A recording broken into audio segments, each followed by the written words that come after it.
briketlar bilan, koronkalar bilan, keyin metal implantlar bilan MRTga tushsa bo'ladimi deyiladi. Shunaqa hamma har xil gapiradi. Shu haqida to'xtalib o'tmoqchiman.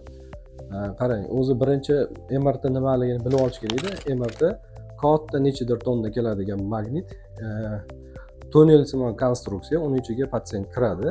U katta magnit bo'lgani uchun har qanaqa metal o'sha magnitga tortiladi. Endichi magnitga tortilish bo'yicha o'sha metal breketlar bo'ladimi, implantlar bo'ladimi, har qanaqa tanani istalgan joyga o'rnatiladigan metallar 3 xil bo'ladi.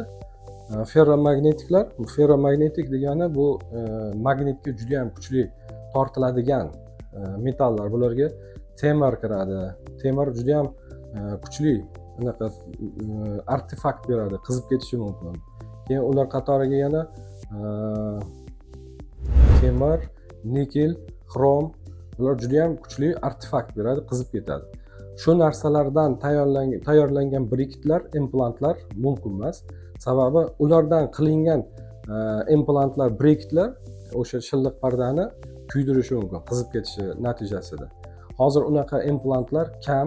Hozir zamonaviy implant briketlarga ko'proq o'sha paramagnetik metallardan foydalanadi. Paramagnetik degani o'sha magnitga tortilmaydi, anaqa neytralniy degani. Ular hech qanaqa MRTda artefaktlar bermaydi, qizib ketmaydi. Bundan tashqari diamagnetiklar bor. Masalan, kumush, oltin, bular diamagnetiklar. Magnit juda ham kuchli artefaktlar bermaydi, qizib ketmaydi. Bu degani o'sha kumush, tilla ziraklari bo'lsa yoki taqinchoqlari bo'lsa, ular bilan MRTga kirsa bo'ladi, ularni yechib tashlamasdan. Lekin ba'zan shunaqa holatlar kuzatiladi. Mani ziragim tilla yoki kumush deydi. Kirgandan keyin u oddiy metal bo'lib chiqadi. Nima deydi? O'sha sotib olgan joyimga borib talab qilaman, shunaqa deydigan holatlar ham kuzatiladi. Shunaqa qiziq holatlar ham kuzatiladi. Demak, metallar MRTga tortilishi bo'yicha ferromagnetiklarga, diamagnetiklarga, paramagnetiklarga bo'linadi. Ferromagnetiklar umuman MRTga mumkin emas. Masalan, oyoqlarga qo'yilgan endoprotezlar oldinlari shunaqa bo'lardi. Hozirgi zamonaviy stentlar bo'ladimi, kardiostimulyatorlar bo'ladimi, hammasi o'sha MRTga moslab chiqarilgan. MRTda hech qanaqa artefaktlar bermaydi, zarari yo'q. Agar sizni o'sha briketingiz bor, qaysidir joyingizda implantingiz bor, MRTga tushirmayaptimi, bizani klinikaga kelinglar, olib beramiz. 90-95% holatlarda o'sha briketlar, implantlar hech qanaqa xalaqit bermaydi. Uni bilish uchun MRTga bitta yotiladi, qo'lga grusha beriladi.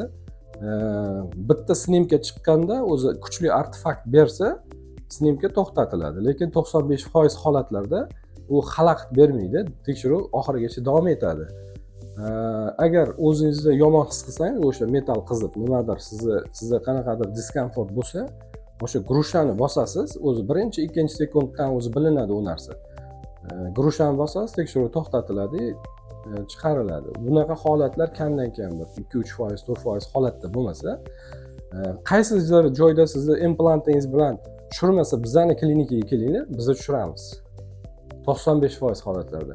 Qanaqadir savollar bo'lsa, izohlarda yozib qoldirishingiz mumkin yoki telefon aloqaga chiqishlaring mumkin.